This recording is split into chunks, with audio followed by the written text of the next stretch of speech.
Guys UPPSC में ये वाला क्वेश्चन पूछा गया था, ट्राई करो इस क्वेश्चन का जो है वो करेक्ट आंसर देने की। तो सबसे पहले तो देखो आपके सामने दो स्टेटमेंट जो है वो दिए हुए हैं।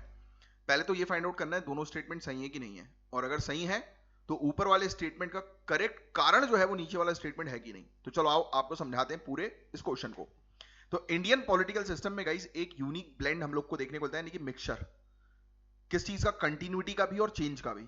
मतलब इस सिस्टम ने ब्रिटिश लेगेसी की कंटिन्यूटी को मेंटेन किया है, यानी कि ब्रिटिशर्स के कानून आज की डेट में भी देखने को मिलते हैं। यस कम ऑन, है ना, इसको भी मेंटेन किया है। और हमने अपने कॉन्स्टिट्यूशनल रिफॉर्म्स और डेमोक्रेटिक प्रैक्टिसेस के थ्रू नए फीचर्स भी अडॉप्ट किए हैं।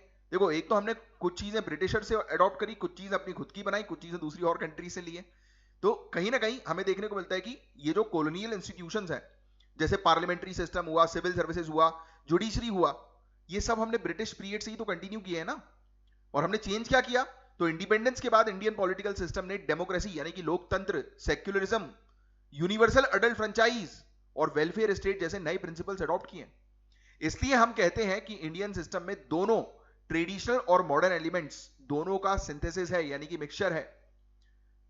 और रीजन की बात करें, रीजन में जो स्टेटमेंट है कि इंडियन पॉलिटिकल सिस्टम में मॉडर्न स्टाइल, ट्रेडिशनल स्टाइल और सेंट स्टाइल के एलिमेंट्स मौजूद हैं, वो भी सही है। और यही रीजन एक्सप्लेन करता है कि कैसे कंटिन्यूटी और चेंज दोनों एक साथ एग्जिस्ट करते हैं। तो आपको बता दें, रीजन भी करेक्ट है, एसर्शन भी करेक्ट है, दोनों स्टेटमेंट करेक्ट है और उसका रीजन भी करेक्ट है। और आपको जीरो से लेकर सिलेक्शन तक की तैयारी करनी है तो ज्ञान सर के पेड कोर्स को ज्वाइन करें। जय हिंद।